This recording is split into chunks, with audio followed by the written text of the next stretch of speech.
El Titanic, el mítico transatlántico. Tras la leyenda del barco comercial más famoso se esconde una historia desconocida, la aventura de pioneros y conquistadores decididos a desafiar los límites para crear barcos nunca antes concebidos por la mente humana.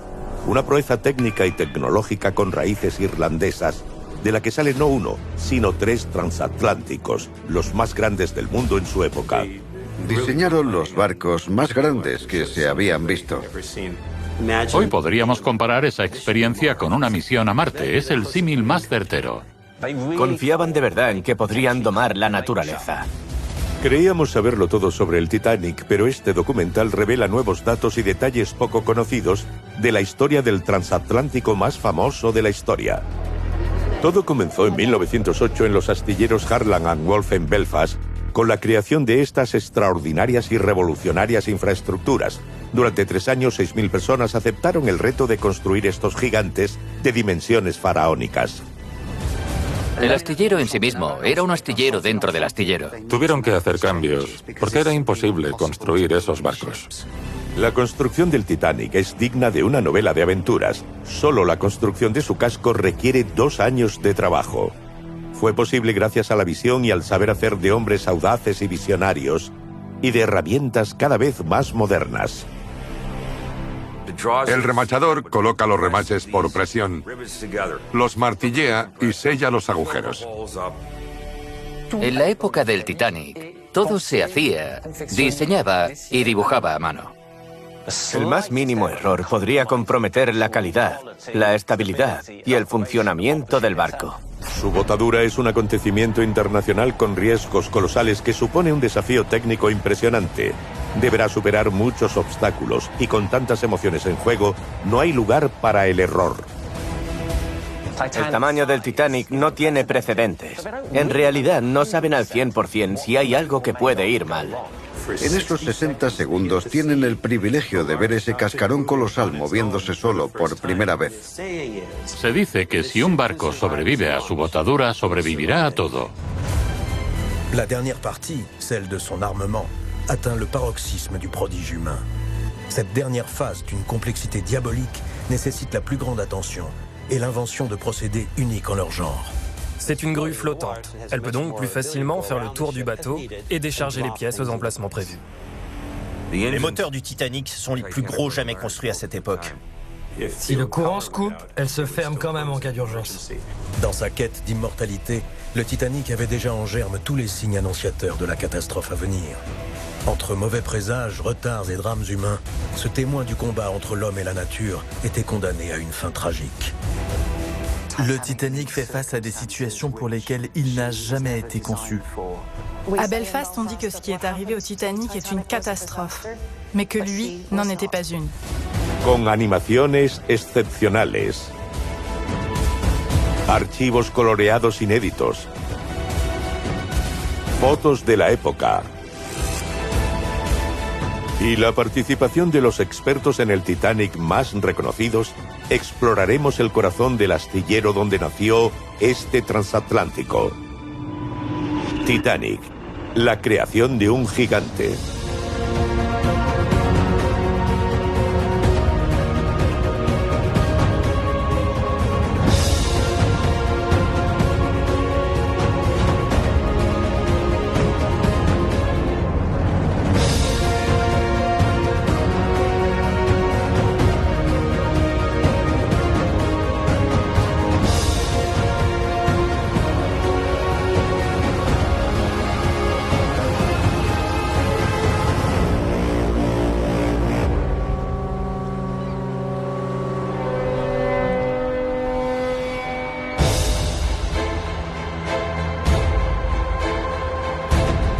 Belfast, Irlanda del Norte. Aquí nació el gran mito de la construcción naval hace 110 años, durante un periodo crucial de la historia contemporánea. A principios del siglo XX, el sueño americano es una aspiración general. Mucha gente quiere probar suerte, emigrando a ese nuevo mundo lleno de promesas. Pero solo se puede llegar atravesando una de las rutas más peligrosas del mundo: el Atlántico Norte. Es difícil imaginarlo hoy, pero entonces era impensable viajar al espacio. El equivalente era cruzar el Atlántico. El océano Atlántico se percibía como el fin del mundo, el límite de lo conocido. Pero para los inmigrantes representaba libertad y nuevas oportunidades. No se podía coger un avión y cruzar el Atlántico. Aún no existía. El único medio eran los transatlánticos. En este contexto de fuerte demanda, las industrias europeas y americanas de construcción naval están en auge. Las compañías navieras compiten en inventiva para brindar a los pasajeros barcos cada vez más grandes y rápidos. Hubo una carrera entre los países para diseñar el barco más rápido. En ese momento, en cierto sentido, la tecnología eclipsó las necesidades humanas.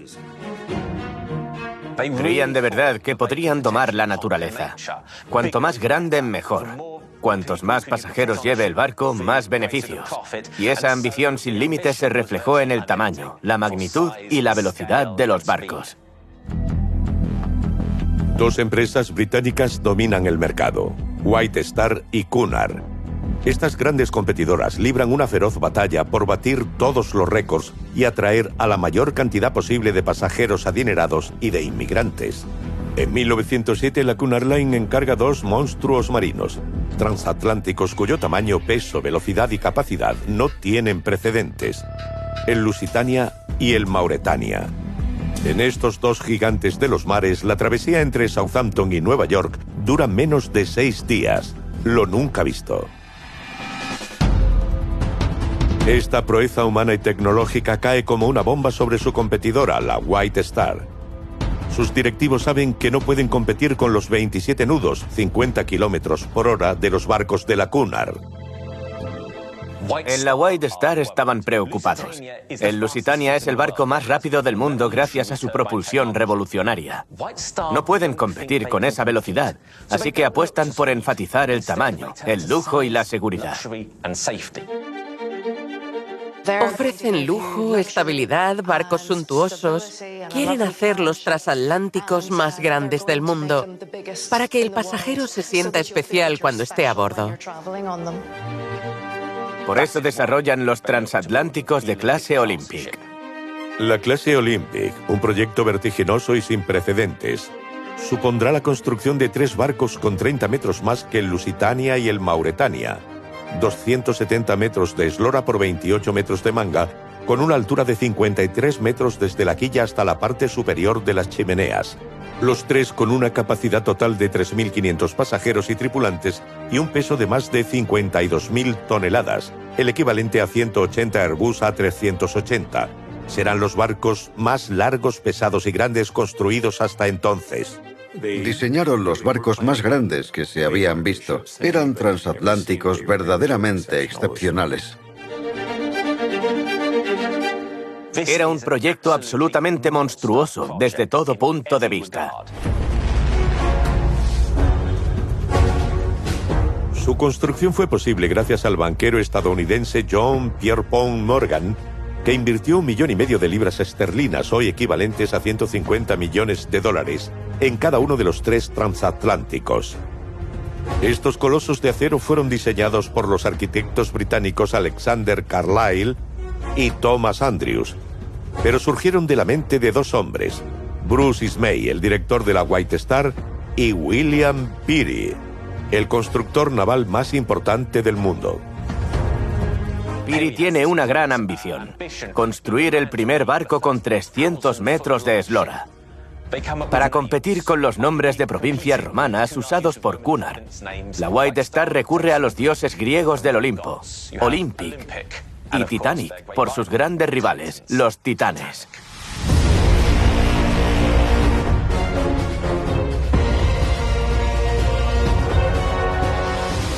Los 2 primeros barcos de la clase Olympic se construyen al mismo tiempo, mientras que el tercero se comenzará cuando ya navegue el primero.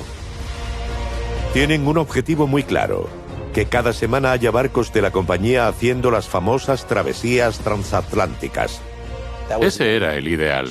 Los viajes debían realizarse en ambas direcciones al mismo tiempo para garantizar a los pasajeros un servicio regular. Se podían embarcar en uno de esos transatlánticos una vez por semana y llegar a Nueva York 6 días después. La idea era tener una rotación continua. La construcción de estos gigantescos barcos se confía a los mejores expertos, los astilleros Harland & Wolff de Belfast, Irlanda del Norte. Durante 50 años, estos profesionales de la construcción naval habían desarrollado joyas de la imaginación que superaban las limitaciones técnicas, haciendo posibles los sueños de construir palacios flotantes cada vez más grandes. Quizá tú no trabajaras en Harland & Wolff, pero alguno de tus conocidos o familiares sí. Todo el mundo conocía a alguien que trabaja en Harland & Wolff. Los astilleros eran como una ciudad. Eran como la General Motors en Detroit. La mayoría de los habitantes de Detroit trabajaban para el fabricante de coches y la mayoría de la gente de Belfast trabajaba para Harland & Wolff. Eso es mucha gente. Para iniciar este proyecto titánico, los expertos de Harland & Wolff tienen que repensar por completo su astillero. Reorganizan su infraestructura para poder construir estos gigantes. El astillero en sí mismo era un astillero dentro del astillero, es decir, que tienen que levantar infraestructuras gigantescas para poder construir el Titanic. El astillero que había era moderno y uno de los más grandes del mundo. Pero tenían que hacer cambios porque era imposible construir allí esos barcos tan grandes. La longitud de estos transatlánticos no tiene precedentes, así que ningún astillero del mundo es lo suficientemente grande. Los ingenieros de Harland & Wolff se ven obligados a demoler 3 gradas existentes para construir 2 gradas gigantescas. Con 260 metros de largo por 80 metros de ancho, la superficie de 3 campos de fútbol son las más grandes construidas hasta la fecha, y así nacen el Titanic y el Olympic uno al lado del otro. Esta es la primera vez que se construyen 2 barcos tan grandes al mismo tiempo, en el mismo astillero. Es un reto enorme.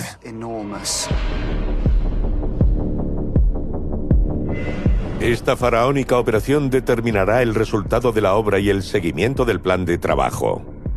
El Olympic y el Titanic tienen que estar listos para el verano de 1911 y la primavera de 1912. El más mínimo retraso puede tener consecuencias catastróficas. Cuando se anuncia la construcción de un barco y se dice que estará en servicio unos años después, el astillero debe cumplir ese plazo. La construcción de estos palacios flotantes se desarrolla en 3 grandes fases. Primero, la construcción del casco, la parte más larga. La botadura, el paso más complejo. Y por último, el montaje y equipación del interior de la nave. En los transatlánticos se instaló la tecnología más avanzada que había. Para construir los 2 transatlánticos, tuvieron que inventar un andamio revolucionario capaz de levantar piezas de metal por encima del casco de 30 metros de altura. Un reto que los ingenieros encomendaron al arquitecto William Arroll, el homólogo británico de Gustave Eiffel. Un proyecto desmedido con herramientas desmedidas. Este arquitecto diseñó la estructura de acero más grande del mundo. Se le confía esta misión a William Arroll. En un par de años levanta una estructura que no tiene rival, tan sólida que se usó hasta finales de la década de 1960. Con una altura de 70 metros, este gigantesco pórtico de metal de 6.000 toneladas se extiende sobre las 2 rampas de construcción del Titanic y el Olympic. Está compuesto por una grúa móvil central y 10 grúas rodantes eléctricas que pueden levantar 5 toneladas cada una. Instalan grúas para levantar las enormes planchas de acero y colocarlas en su lugar. Había ascensores que subían a los obreros a lo alto. Había muchas técnicas mecánicas para transportar personas y materiales de un lugar a otro. Las gradas son como un pequeño pueblo. En el pórtico de Arroll se congregaban cada día cientos de trabajadores del astillero. Es como un efecto dominó. Una acción lleva a otra hasta que por fin puede dar comienzo la construcción.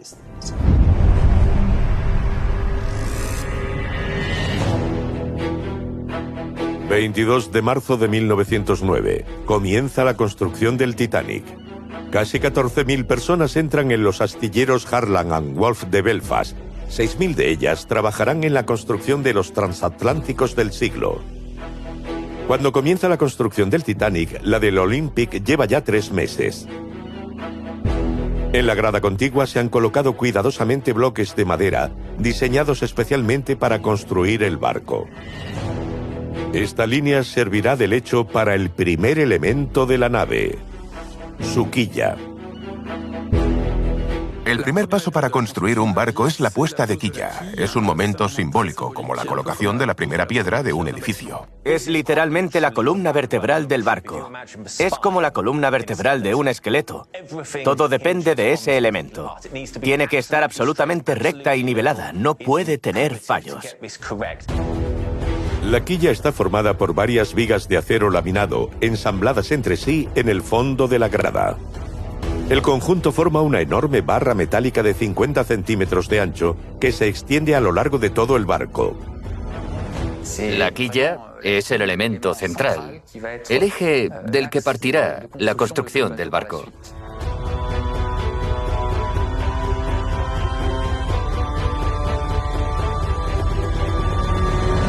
Dos meses después comienza una nueva etapa que determinará la solidez y la seguridad del buque. La colocación de un doble fondo. Esta estructura formada por cajones metálicos es un formidable escudo contra el mayor enemigo de un barco, la inundación. Desde hacía varias décadas tenían en cuenta que para que un barco flotara en el caso de que hubiera una entrada de agua, se debía evitar que el agua inundara todo el barco o se hundiría. Si chocaban contra una roca, por ejemplo, no se hundirían. El barco sería remolcado al astillero, se repararía el casco y a navegar. La seguridad es esencial en estos barcos de la clase Olympic. Quieren conseguir que sean lo más seguros posible y utilizan varias ideas revolucionarias para garantizar la seguridad en el Titanic. Montar ese doble fondo supone un gran reto. Las distintas piezas metálicas se ensamblan con la técnica del remachado. El remachado era el superglue de la época. Si era de metal, se remachaba. La técnica de construcción del Titanic y del Olympic es similar a la de los barcos más pequeños, pero estos son tan grandes que hay seguridad en los resultados.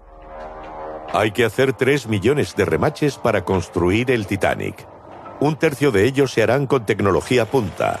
Esta enorme máquina, la remachadora hidráulica.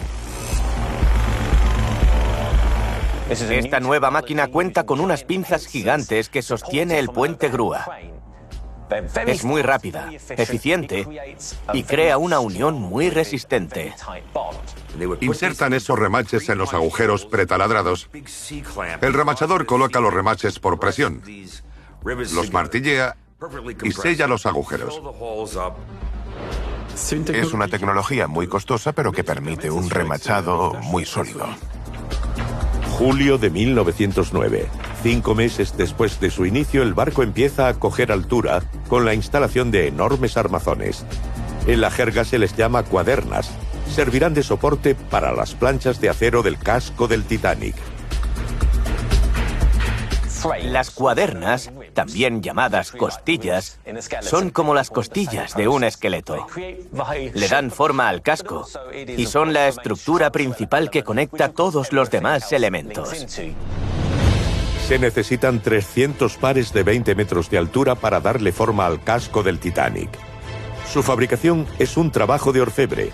Han sido perfectamente calculadas por los ingenieros del astillero y se le confían a un ejército de diseñadores cuya misión es un desafío. Tienen que pasar del plano a la realidad en este hangar del tamaño de un campo de fútbol. Todos estos elementos serán creados, medidos y dibujados en una gran sala de los astilleros de Harland and Wolff con tiza. En la época del Titanic, todo se hace y se dibuja a mano. Las cuadernas se dibujan en tablas de madera, unidas entre sí, se pintan con tiza y luego se graban con un cuchillo especial. Es una parte del proceso donde los ingenieros verifican que todas las líneas se cruzan correctamente a tamaño real. para que cuando se monten las cuadernas encajen perfectamente. El más mínimo error, sobre todo al pasar los dibujos a escala al tamaño real, puede provocar que haya piezas defectuosas. En el mejor de los casos, es una pérdida de tiempo. En el peor, se corre el riesgo de comprometer la calidad, la estabilidad y el funcionamiento del barco. Su colocación debe ser muy precisa, ya que un error puede ser catastrófico para la construcción. El riesgo, que el barco no tenga la suficiente estabilidad y vuelque en la grada o en la botadura. Cuando se instalan esas cuadernas de 30 metros de altura, tienen que estar bien alineadas para que la forma resultante sea simétrica. Eso garantizará la estabilidad del barco en la grada durante su construcción.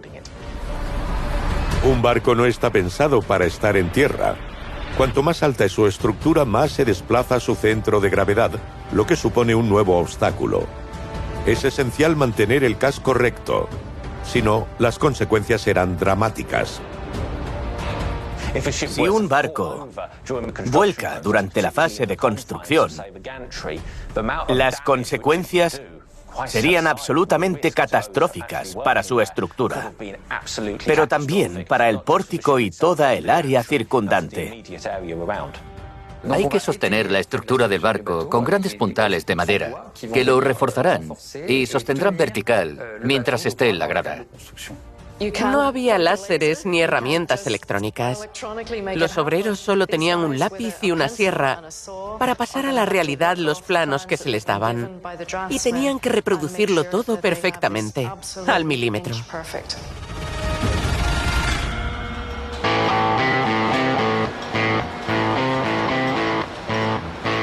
Al mismo tiempo, los trabajadores colocan la estructura interior del barco. Cientos de postes y travesaños de metal refuerzan el casco del Titanic.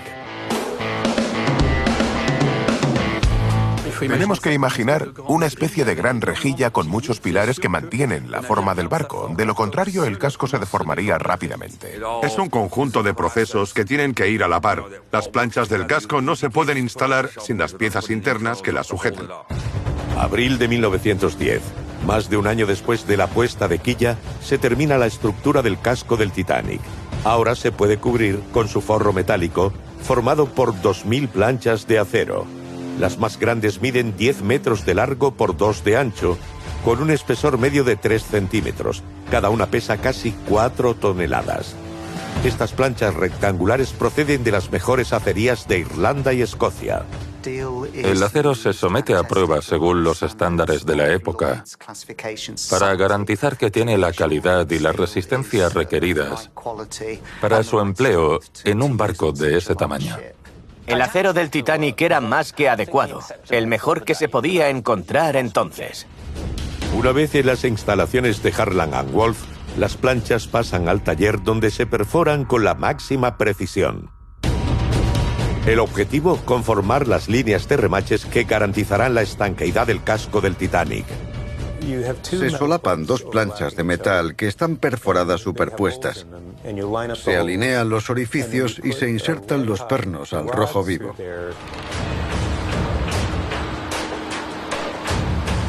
Se colocarán 2 millones de remaches de hierro forjado con el método tradicional de remachado manual. Este trabajo de precisión lo llevarán a cabo profesionales cuidadosamente seleccionados, con una reputación y un saber hacer de renombre mundial, los remachadores. Los remachadores tienen un trabajo muy difícil. Son muy respetados en el astillero, como los protagonistas de las películas. Un buen remachador vale su peso en oro. A estos hombres se les paga por remache colocado. Los equipos suelen estar formados por 5 personas. Cada una tiene un papel bien definido.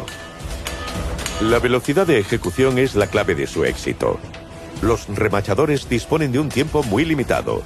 Solo tienen 10 segundos para unir cada remache al casco antes de que pierda temperatura.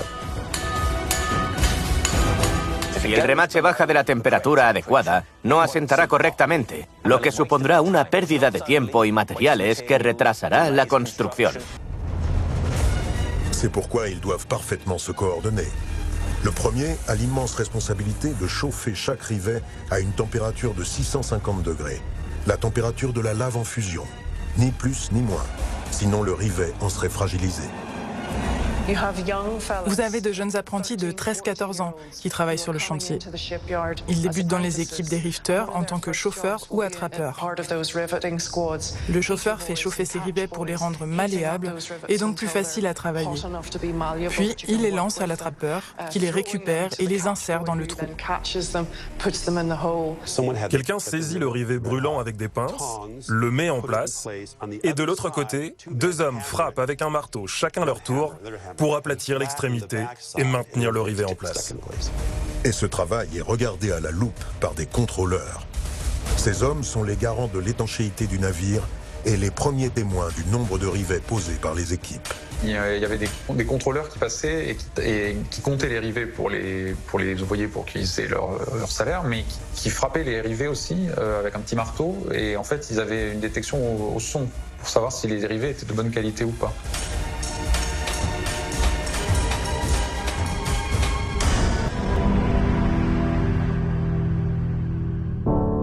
Dos años después de la colocación de la quilla, el casco del Titanic está terminado totalmente, lo mismo que las cubiertas superiores. Toda la estructura interna está ensamblada y es perfectamente estanco. Es la primera estructura de este tipo diseñada por manos humanas. Toda una proeza.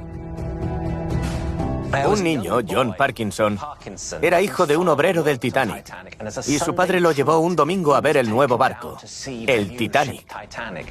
Estando en la grada, el niño miró en ambas direcciones y no pudo ver dónde acababa la nave. Era tan grande que tapaba el cielo. Y le preguntó a su padre, ¿cómo puede flotar un barco tan grande?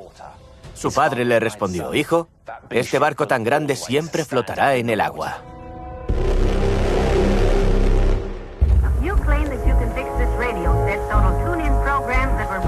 31 de mayo de 1911. El casco del Titanic está a punto de entrar en el agua por primera vez. Para celebrar este gran acontecimiento se invita a la alta sociedad de Belfast y hay un desfile de personalidades. Los medios internacionales están presentes para inmortalizar la botadura del transatlántico más grande del mundo. El día de la botadura es una fecha importante para Belfast. Como pasa con el lanzamiento de un cohete, el acontecimiento atrae la atención mundial. Cerca de 100.000 personas fueron a los muelles para ver la botadura del Titanic. Pagaron un chelín por estar allí. Era la conclusión de muchos meses de trabajo. Era como el bautismo oficial del barco. La botadura es un momento de enorme tensión para los diseñadores del barco. El Titanic es un enorme caparazón de 24.000 toneladas. Este paso crucial debe confirmar la correcta ejecución de la construcción y causa inquietud. La botadura de ese casco tan grande y pesado no tiene precedentes. La pregunta era, ¿se mantendrá en equilibrio? ¿Será este el ansiado triunfo? ¿Dejará a todo el mundo boquiabierto? ¿O será un fracaso? La reputación del barco estaba en juego. La tension est à son paroxysme. 4 ans plus tôt, en 1907, le naufrage du navire italien, le Principessa Yolanda, lors de son lancement, a profondément marqué les esprits et nourri la crainte de tout constructeur naval. Ils n'ont vraiment pas le droit à l'erreur. Donc là, ça fait un navire qui était fichu avant même d'avoir fait sa première traversée. Donc il faut faire très attention à avoir construit un navire qui soit parfaitement équilibré. Et bien sûr, la taille du Titanic est sans précédent. On ne sait pas ce qui va se passer à 100%.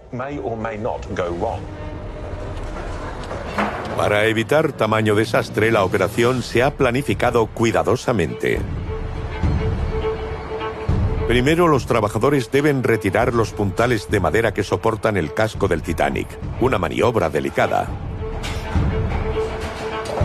Hay que quitar los elementos que sujetan la estructura del barco hasta ese momento y retirarlos en un orden muy preciso para garantizar la estabilidad de la nave hasta el final. 2 días antes de la botadura, retirando los puntales, un hombre queda atrapado bajo un pilar de madera y muere a causa de las heridas. Se dice que el Titanic no se bautizó con champán, sino con la sangre de ese hombre, James Dobbin. Antes de su botadura, el Titanic ya está de luto. En total, 17 trabajadores murieron durante la construcción de los transatlánticos del siglo, 8 de ellos en el Titanic.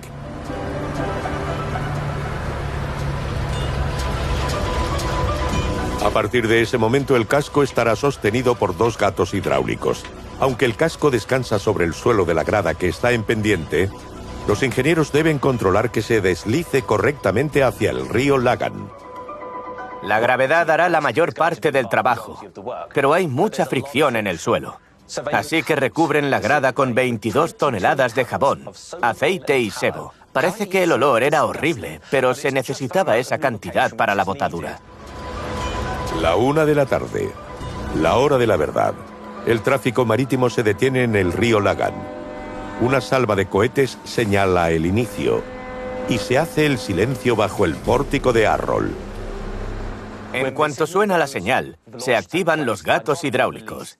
El último gancho se suelta y nada detiene al Titanic. La pieza cae. Es el último freno que sujeta al Titanic.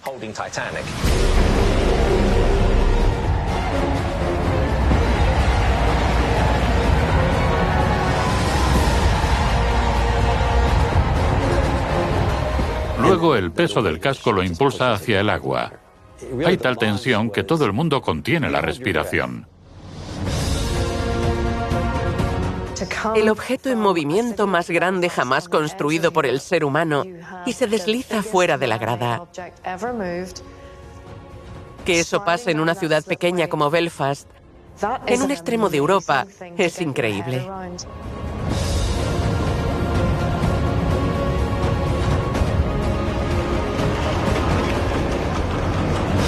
En ese momento es el objeto en movimiento más grande del mundo y son conscientes de ello. Durante 60 segundos se pudo ver ese casco moviéndose solo por primera vez.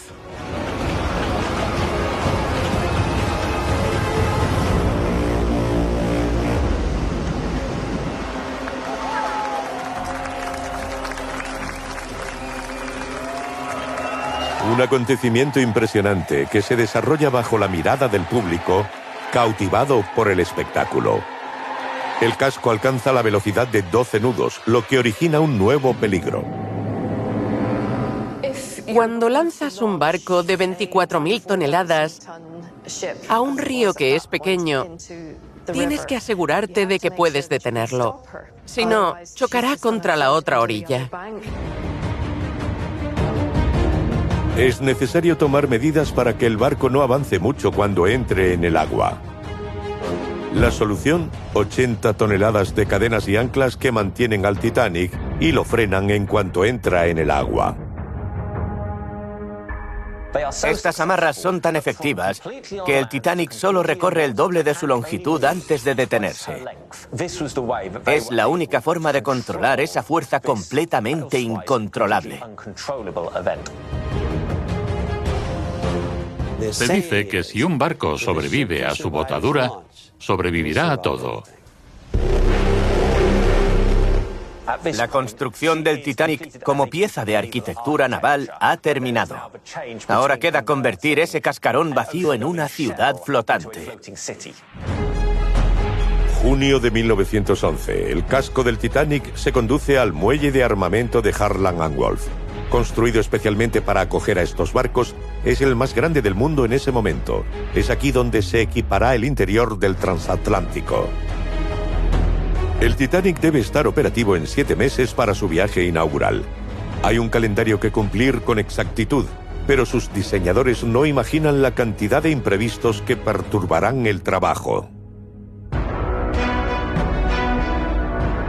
Primero hay que integrar los elementos más pesados, las piezas clave del transatlántico, sin las que este gigante de los océanos no podría moverse: los motores.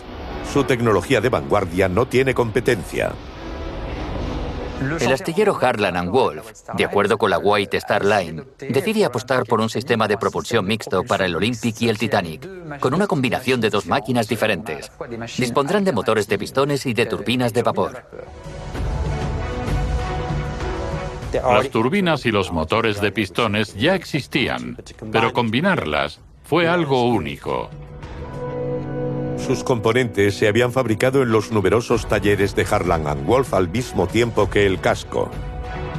Esas piezas son joyas de la tecnología y del genio humano. Los motores del Titanic son los más grandes construidos hasta ese momento. 4 pisos de altura, triple expansión, 4 pistones. Los motores son como las piezas de una maqueta. Se construyen sobre el suelo. Se comprueban minuciosamente para comprobar que funcionan y luego se desmontan.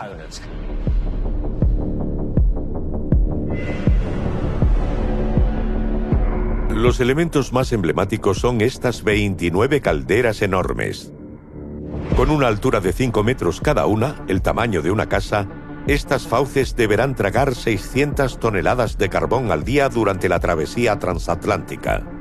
Su construcción es el sumum del ingenio y la maestría de sus diseñadores. Pero si su fabricación es un reto, su integración en el casco del Titanic es un desafío en sí mismo. Es una maniobra muy complicada, ya que son piezas muy pesadas. Deben comprobar otra vez el equilibrio de la nave y proceder con mucho cuidado. Cada caldera pesa casi 20 toneladas, el peso de 20 coches. Ninguna grúa británica es capaz de levantar ese peso. Por eso se recurre a una empresa alemana que ha creado una herramienta inigualable, la grúa Titán. Capaz de levantar más de 150 toneladas y desplazarlas varios metros, esta faraónica estructura metálica costó entonces la módica suma de 30.000 libras esterlinas, el equivalente a 3 millones de euros en la actualidad. La grúa Titán no era cualquier cosa. Tenía su propia fuente de energía para mover los cabrestantes, el brazo o los diferentes aparejos, y a la vez contrarrestar el peso de su carga. Es una grúa flotante, por lo que puede moverse alrededor del barco y descargar las piezas en los lugares previstos. Cuando las calderas llegan al muelle de armamento, la grúa Titán las coloca en el lugar más adecuado para el siguiente paso. Cada una de las piezas de los motores debe bajarse con cuidado al fondo de la bodega a través de estas enormes aberturas. Cuando construyeron el casco, antes de la botadura, dejaron grandes huecos en todas las cubiertas para poder introducir la maquinaria y las calderas en el barco. El espacio es limitado, así que hay que posicionarlo todo bien, hacer señas con las manos, pasar mensajes, hacia adelante, hacia atrás. Y una vez abajo, en la sala de calderas, hay que colocarlo en posición. Cada movimiento de la grúa debe hacerse con la máxima precisión. También hay que tener en cuenta las ráfagas de viento que mueven el barco en el muelle y complican más la maniobra. El riesgo, dañar la estructura interior durante el descenso de esas piezas monumentales. Hay que ser muy habilidoso y tener mucha fuerza manual para que todo acabe colocado en el lugar correcto, porque no hay margen de error. Una vez en la bodega, los obreros se enfrentan a un nuevo desafío. Estas piezas, que pesan varias decenas de toneladas, se deben colocar con exactitud en sus ubicaciones predefinidas en un orden preciso. De esta serie de acciones depende el equilibrio del barco. Los diseñadores del Titanic habían previsto colocar una grúa en el interior del transatlántico para mover estas piezas gigantescas. Era una grúa pequeña, destinada sobre todo al mantenimiento durante el funcionamiento del barco. Pero entre esa grúa y la fuerza manual, fue posible montar las máquinas y conectarlas al resto de la infraestructura de la nave. Al mismo tiempo, un ejército de trabajadores se dedica al equipamiento interior del barco. Fontaneros, electricistas y carpinteros se aplican a fondo para hacer del Titanic un palacio flotante. Mientras se termina la megaestructura exterior del barco, el interior se equipa con una decoración y un mobiliario lujosos para transformar este casco de metal en un prestigioso hotel, capaz de rivalizar con cualquier hotel de lujo en tierra firme.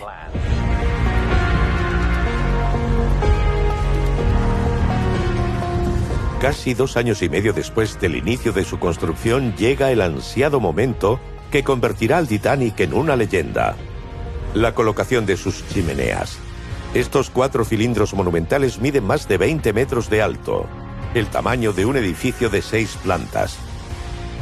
Se dice que en su interior podrían cruzarse 2 locomotoras, y su instalación también es muy trabajosa. Las construyen en el astillero, las transportan y luego las levantan con la grúa Titán. Las chimeneas tienen la particularidad de estar fabricadas en una sola pieza, así que llegan al muelle de armamento enteras. Y la grúa Titán se utilizará una vez más para cogerlas directamente del muelle e instalarlas en la cubierta superior del barco. Su colocación es un desafío técnico. Deben situarse a más de 20 metros por encima de las aberturas previstas para acogerlas. El menor error puede resultar fatal. Lo peor que podía pasar era que la chimenea cayera cuando se estaba subiendo al barco, porque causaría un daño enorme. Sería mejor evitarlo. Los transatlánticos de la clase Olympic tienen una peculiaridad original. Técnicamente solo necesitan 3 chimeneas para expulsar los humos de las calderas de los motores. Pero era impensable que la White Star tuviera barcos con menos chimeneas que los de su rival, la Cunard. Por eso los ingenieros agregan una 4ª chimenea que tendrá una función innovadora. La White Star quiere estar al mismo nivel que su rival. La 4ª chimenea, que algunos llaman falsa, en realidad tenía una función. Se utilizó como ventilación para evacuar los olores de las cocinas. Así que tenía un propósito muy concreto. El interior del Titanic toma forma. Los camarotes y los espacios habitables están diseñados en función de los 15 mamparos metálicos que atraviesan el casco entre la quilla y la mitad del barco. Además del doble fondo, suponen una seguridad adicional en caso de inundación, ya que dividen la nave en 16 compartimentos completamente estancos. Estos compartimentos estancos dividen el casco del barco en una serie de compartimentos independientes entre sí. De manera que, si hubiera una entrada de agua, solo se inundaría una parte de la embarcación, pero no toda la estructura.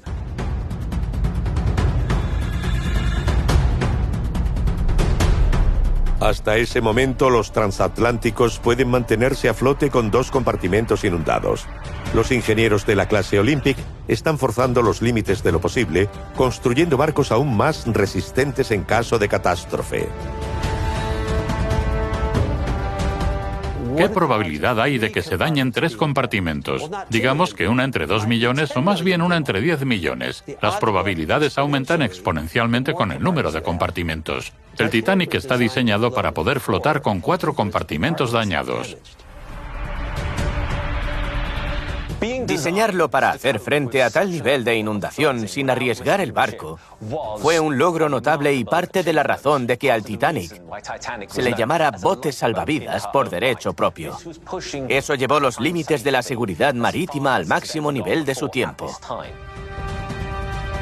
Esto no debe desanimar a los pasajeros de los transatlánticos actuales, pero ninguno puede flotar con 4 compartimentos inundados. El Titanic sí podía. Los ingenieros del Titanic fueron unos visionarios y exploraron nuevas posibilidades, llevando la destreza humana al límite de la perfección. Esos mamparos son un obstáculo para los viajeros que quieran circular entre los compartimentos del buque. Para remediarlo, desarrollan puertas estancas de tecnología futurista. Eran puertas de accionamiento vertical, dotadas de un triple sistema de cierre. Se podían cerrar manualmente o automáticamente si era necesario. También se podían cerrar de forma remota desde el puente de navegación.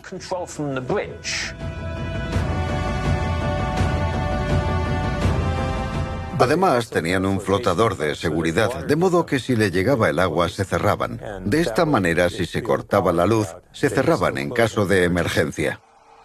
Aunque estas puertas son lo último en ingeniería naval, también pueden convertirse en su talón de Aquiles. Por eso su diseño está en el centro de todas las miradas. Su forma debe garantizar una estanqueidad perfecta y que cada compartimento desempeñe plenamente su función. Si las puertas no cierran debidamente, entonces los mamparos estancos no sirven de nada, porque el agua puede inundar otras partes del barco. Y la eficacia de estas puertas y mamparos estancos se pondrá a prueba el 20 de septiembre de 1911, una fecha grabada para siempre en los anales del astillero del Titanic. En servicio desde hace 3 meses, el Olympic emprende su 5º viaje transatlántico entre Southampton y Nueva York. Tras zarpar de Southampton, en el sur de Inglaterra, se encuentra con un buque de la Royal Navy, el Hawke. Por desgracia, Edward Smith, a los mandos del Olympic y futuro capitán del Titanic, no le deja espacio, y el buque de guerra choca contra el transatlántico. El Hawke además está diseñado para embestir a otros barcos en caso de enfrentamiento. Así que los daños son impresionantes. El eje de la hélice se rompe y el Olympic no puede terminar su travesía. El impacto daña gravemente el casco del transatlántico, creando una brecha de 12 metros por debajo de la línea de flotación. El agua entra en 2 compartimentos completamente aislados gracias a las puertas estancas que cierran a tiempo. Por suerte, no había pasajeros en esa zona del barco. Impresiona mucho porque aguantó muy bien la colisión. El Hawke se llevó la peor parte. Y eso, en cierto modo, refuerza la idea de que los barcos de la época son muy sólidos. Así nace una leyenda que Harland & Wolff y la White Star no desmienten.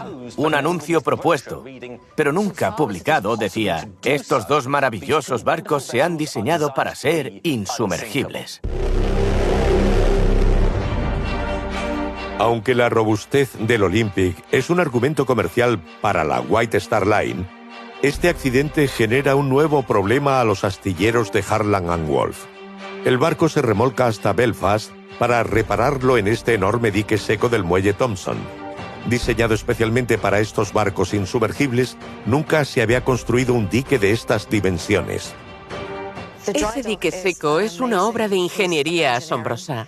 Parece un gran agujero con la forma del Titanic, pero es mucho más que eso. Era el único dique seco del mundo que podía acoger barcos del tamaño del Olympic o el Titanic. No había otro. El dique se llena de agua para que entre el barco. Una vez dentro, se cierra la enorme compuerta y unas potentes bombas vacían los 23 millones de litros de agua en un tiempo récord. 1 hora y 40 minutos. Al mismo tiempo se colocan minuciosamente enormes calzos de madera en puntos concretos del casco para mantener en equilibrio las 52.000 toneladas del barco. Cuando lo imaginas, piensas, es una locura. Pero lo hicieron así. Tenían que poner cada elemento en su lugar y había mucho que reparar. Y sin perforar el casco o el barco volcaría. La dirección de Harland & Wolff reasignó a algunos de los trabajadores que estaban trabajando en el Titanic, los envió al Olympic a realizar esas reparaciones. Se necesitan 6 semanas para reparar este monstruo de acero. El coste total, 100.000 libras, el equivalente a 11 millones de euros en la actualidad, una fortuna. Eso tiene un impacto directo en los plazos de ejecución del Titanic y habrá consecuencias. Querían hacer el viaje inaugural en marzo, pero no pudieron. Tuvieron que posponerlo hasta abril, y eso tuvo su efecto. Los primeros anuncios decían que el viaje inaugural del Titanic sería en enero. Ojalá hubiera sido así porque no había icebergs a la deriva en enero.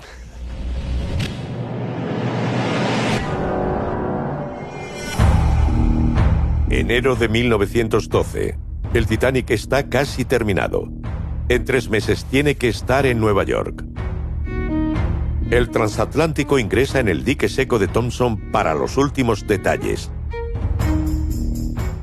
Se pinta el barco y se realizan los trabajos finales de fontanería y electricidad. El Titanic pasó casi 6 semanas en el dique Thompson. Se hacen los últimos trabajos, incluida la instalación de las 3 enormes hélices. Las dos hélices laterales de acero fundido pesan 38 toneladas cada una. Cada pala está cuidadosamente fijada al núcleo. La hélice central de la turbina es diferente y moderna. Es una obra de arte, una inteligente mezcla de bronce y manganeso fundidos en una sola pieza. Instalarlas es el último gran reto para los constructores. La instalación de las hélices es tan delicada como el resto del proceso, o más, por la falta de espacio. El barco estaba terminado y había que evitar daños. Mais un nouvel accident va venir impacter le chantier du Titanic, le rapprochant un peu plus de sa tragique destinée. Le 6 mars 1912, sa construction est de nouveau arrêtée. L'hélice centrale de l'Olympique est cassée et a besoin d'être changée en urgence. Ils ont dû sortir le Titanic de la cale sèche, y mettre l'Olympique et le réparer. Du coup, le voyage inaugural du Titanic est reporté, ce qui, bien évidemment, laisse le temps aux icebergs de dériver encore plus vers le sud. Ils doivent agir vite, et la seule hélice disponible est celle du Titanic. L'hélice centrale du paquebot de légende est donc retirée pour remplacer celle de l'Olympique suite à cet accident.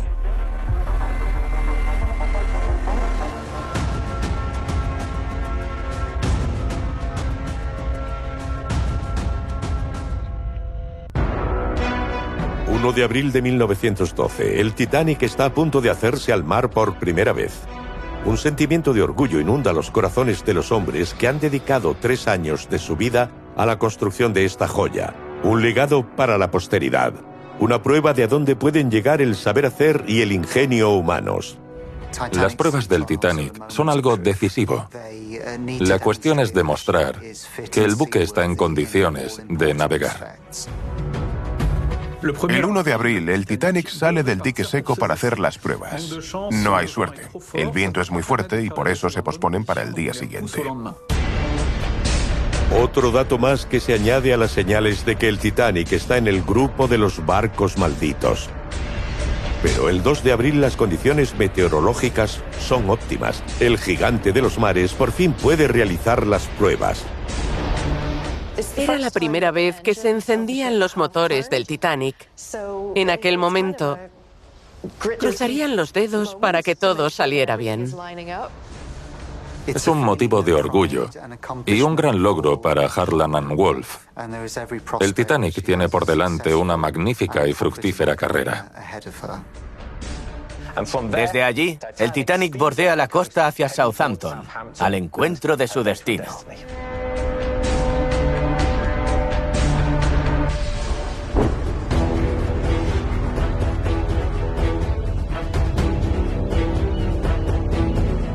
Un día después de las pruebas, el 3 de abril de 1912, el Titanic llega a Southampton, en el sur de Inglaterra. En este puerto embarcarán los primeros pasajeros del viaje inaugural una semana después. En su interior, el trabajo aún no ha terminado. Un gran número de obreros le dan los últimos toques antes de la gran inauguración. Todavía hay que pintar algunas partes. Hay camarotes sin terminar y deben mejorar la calefacción en algunos camarotes de la segunda clase porque no es muy fiable. Había que revisar que cada cosa estuviera en su lugar, hacer los retoques necesarios y solucionar problemas de última hora. Eran los toques finales. Miércoles 10 de abril de 1912, el día de la gran partida. Un acontecimiento anunciado a bombo y platillo en los medios internacionales. El Titanic pesa más que el Olympic y domina solo el escalón más alto del podio. Es el transatlántico más grande del mundo. Los niños de Southampton faltan a la escuela para poder ir al puerto y ver zarpar el Titanic. Los pasajeros suben a bordo y algunos preguntan si podría pasarle algo a este nuevo transatlántico. Pero un miembro de la tripulación dice: ni Dios podría hundir este barco.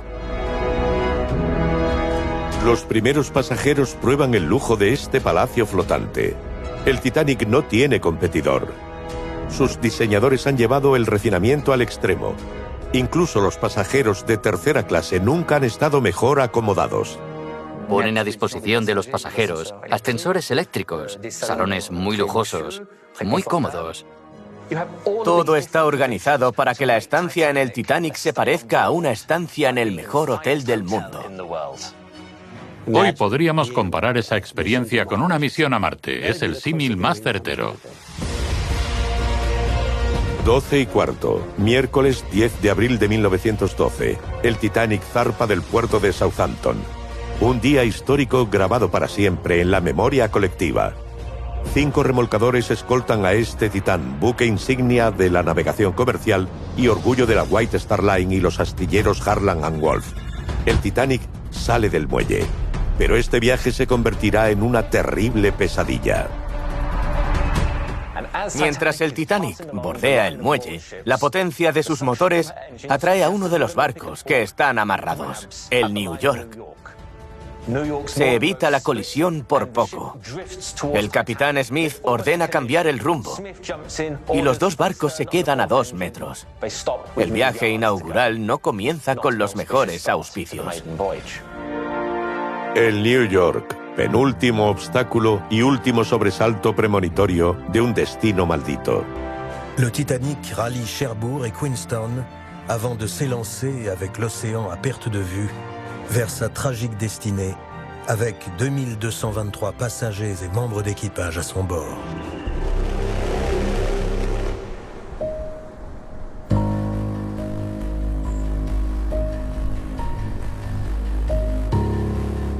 Le dimanche 14 avril 1912, 4 jours après son départ de Southampton, l'insubmersible percute un iceberg. Le choc endommage 5 compartiments étanches, un de trop. Près de 3 heures plus tard, il sombre au beau milieu de l'Atlantique Nord, au large de Terre-Neuve, emportant avec lui 1500 personnes. Quiconque souhaite analyser comment ce bateau s'est brisé en deux ou à quelle vitesse il a coulé ne peut blâmer Harland and Wolff. Ils n'ont pas conçu un paquebot pour qu'il se brise parfaitement en deux en coulant. Le Titanic a été conçu pour naviguer, et ça, il l'a très bien fait. Si de nos jours un bateau heurtait un iceberg comme c'est arrivé au Titanic, il est fort probable qu'il coule lui aussi.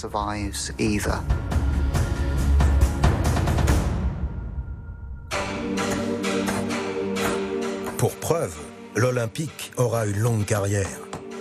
Pendant la Première Guerre mondiale, il est réquisitionné par l'État britannique et sert à transporter des troupes, puis de bateaux-hôpital.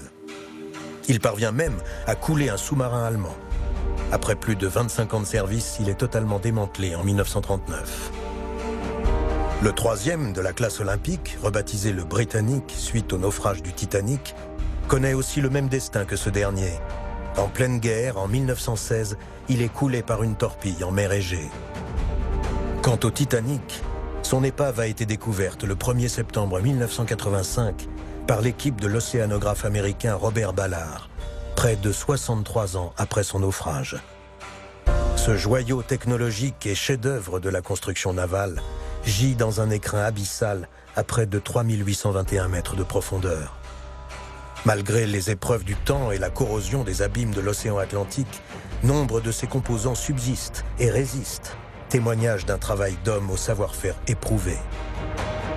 Le Titanic n'était pas un paquebot défectueux, il était très bien conçu et probablement bien mieux conçu que beaucoup de ses contemporains. Le Titanic était à la pointe de la modernité sur beaucoup d'aspects. Malheureusement, une erreur humaine l'a fait heurter un iceberg au beau milieu de l'Atlantique Nord. En 2019, un traité historique entre les États-Unis et la Grande-Bretagne place l'épave du Titanic sous protection. Une première qui vient appuyer celle de l'UNESCO mise en place en 2012 lors du centenaire du naufrage. Le but est de condamner les profanateurs qui pillent des reliques du paquebot et les revendent à prix d'or sur les marchés internationaux. Une ultime marque de respect pour ce géant des profondeurs qui vit le jour dans les docks de Belfast grâce à la sueur du front des ouvriers d'Harland and Wolff et le génie de ses concepteurs. On peut vraiment être très fier du Titanic pour son ingénierie et ses innovations remarquables sorties tout droit d'une petite ville comme Belfast.